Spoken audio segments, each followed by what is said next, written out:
on vaut au XVIIIe siècle. Le fort de Croix. Pendant la guerre de succession d'Espagne, qui dura de 1701 à 1714, le lundi 13 août 1708, une flotte anglaise de 60 navires armés, et avec 5 à 6 000 hommes de troupes, commandée par l'amiral Byng, premier vicomte de Torrington, arrive au large de Wimereux et vient mouiller devant Onvaux. Craignant une invasion, les habitants abandonnèrent la moisson qui avait commencé. La campagne devint déserte, tout le monde se porta sur la côte.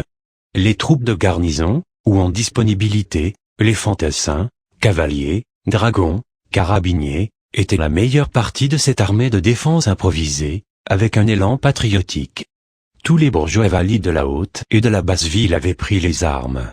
8 à 9 000 hommes de toute la région boulonnaise, sous le commandement du marquis de Colembert et de Bertrand Patras de Campegno, lieutenant du roi Louis XIV, se massent sur la côte pour les repousser.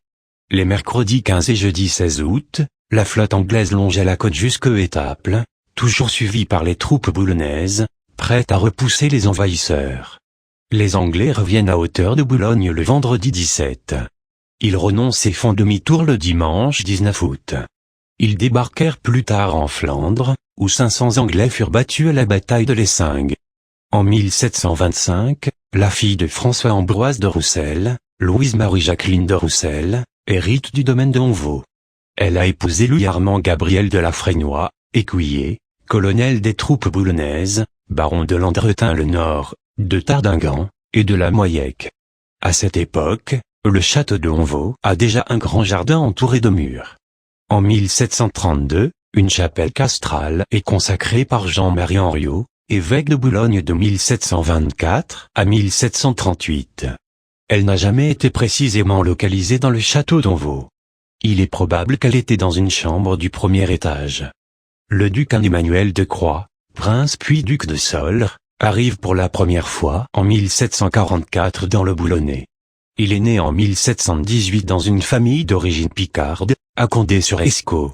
Le 11 mai 1745, il combat auprès du maréchal de Saxe à Fontenoy, près de la ville de Tournai en Belgique actuelle. Le duc de Croix sera capitaine des gardes du corps du roi Louis XV, et lieutenant général de ses armées. Il sera le cofondateur des mines de charbon dans un pré de Valenciennes. Il employa une partie de sa fortune à la restauration du port de Dunkerque et des fortifications de Calais, et laissa son nom à la tour de Croix, qui était située en face d'Onvaux. En 1756, au début de la guerre de 7 ans, entre la France et l'Angleterre, la côte boulonnaise se trouve toujours dépourvue de protection contre la flotte anglaise. Le prince Emmanuel de Croix-Solre est alors chargé de veiller, sous le haut commandement du maréchal de Belle-Île, au renforcement des défenses des côtes septentrionales de la Picardie, du Boulonnais et du Calaisis. Grâce à lui le littoral fut rapidement doté de batteries nombreuses, de fortins et de postes de garde. Parmi ces travaux de fortification, le plus important fut la tour bâtie dans la baie du Wimereux. Les travaux commencèrent au printemps 1757 sous la direction de l'ingénieur du roi, le chevalier de Beauvilliers. L'emplacement choisi était le plateau de Tourne, un banc de rochers situé au nord de la pointe de la Crèche et découvert seulement à marée basse. Cet emplacement a été choisi par Charles-Louis-Auguste Fouquet, duc de Belle-Île, ministre de Louis XV, lors de sa tournée sur les côtes en 1756. En août 1757, les travaux étaient déjà fort avancés, mais les flots, avec lesquels il fallait quotidiennement combattre, détruisirent une partie de l'ouvrage. Le prince de Croix vint lui-même sur les lieux, pour se rendre compte des dégâts. Les travaux furent repris et continués pendant l'hiver, avec des pierres provenant de la démolition de la jetée d'Ambulteuse. Les maçons et charpentiers du fort furent la famille de Lattre, originaire d'Audrecel. Au printemps suivant, le 22 juillet 1758, la milice garde-côte prenait possession de la tour. Les travaux furent définitivement terminés le 30 juillet 1759. La tour de Croix, bastonnée à la Vauban, rappelle le fort d'Ambulteuse. Son élévation au-dessus de la mer était de 20 pieds, un peu plus de 6 mètres. Elle était en forme de fer à cheval à ses bases, avec une plateforme protégée par un épais parapet muni d'embrasures et un corps de logis en retrait. Elle disposait d'une plateforme d'artillerie, face à la mer, avec 4 pièces d'artillerie de 24, en fonte, sur affût de côte et non pas de marine. Sa position en mer lui permettait donc de croiser ses feux avec Ambleteuse sur sa droite et les batteries de l'entrée du port de Boulogne sur sa gauche. Les canons tiraient des boulets de 15 cm de diamètre. Le fort de Croix sera équipé en 1803, d'un fourneau à réverbère de petit modèle, afin de chauffer les boulets, pour tirer à boulet rouge. Il sera équipé d'un mât à signaux, également appelé télégraphe de chape, pour communiquer à distance. La tour de Croix disposait d'un corps de garde pour 70 hommes, le corps de logis assez vaste était percé de plusieurs fenêtres et de 2 portes. La porte d'entrée ouvrant vers la falaise, portait sur son linteau une devise sculptée dans la pierre. L'autre donnant sur la plateforme était surmontée des armes du roi. Les locaux servaient pour le logement des canonniers qui, selon l'état de la mer, étaient contraints de rester parfois plusieurs jours dans le fort sans communiquer avec la terre. Le fort n'était accessible qu'à pied à marée basse. Une échelle extérieure permettait d'accéder au corps de bâtiment. Côté cour, un ressaut matérialisait la partie centrale du bâtiment formé de 2 pièces, encadrant un escalier tournant à retour, sans jour, sur lequel donnait l'entrée. Les baies du corps de bâtiment étaient couvertes en arcs segmentaires. Le fort abritait un magasin voûté, pouvant contenir 8 tonnes de poudre à canon. On peut en apercevoir le haut, lors de la désagrégation vers 1900.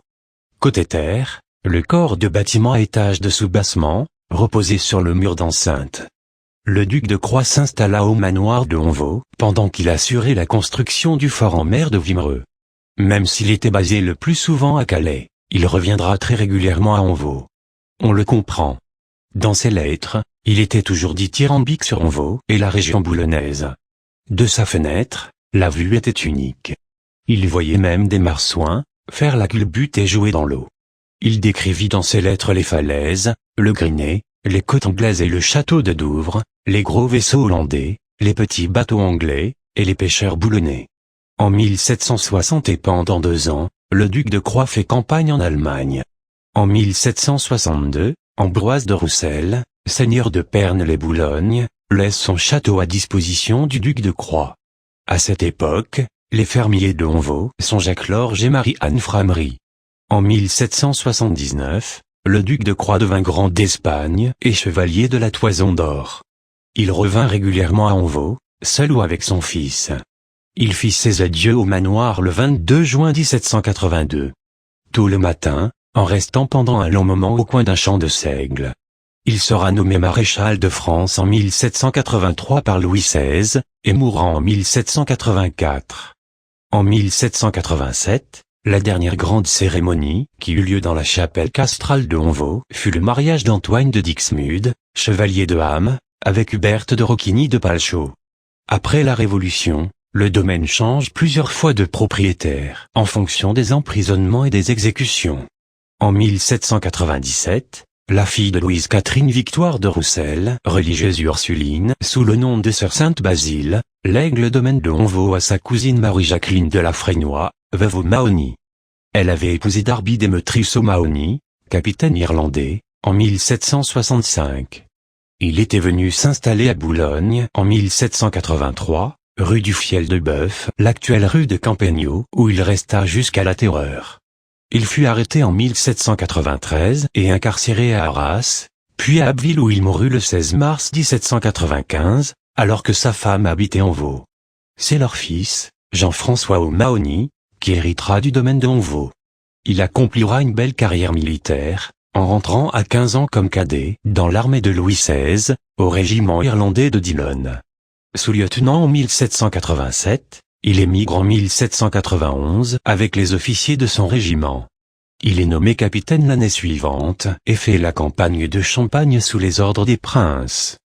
Passé en Irlande après la dislocation de l'armée en 1793, il rentre l'année suivante et sert jusqu'en 1798 dans la brigade irlandaise de Walsh. Il achèvera sa carrière dans le corps des officiers généraux. Il sera commandeur de la Légion d'honneur, chevalier de l'ordre de Saint-Louis, et Grand Croix de l'ordre royal de Saint-Ferdinand d'Espagne. Si vous souhaitez voir une vidéo sur l'histoire, la géographie, les monuments, le patois, la géologie, la nature, de cette belle région boulonnaise, ou bien si vous souhaitez aider par vos connaissances à réaliser une vidéo, Alors envoyez un email à l'adresse suivante: le doubledoc@gmail.com.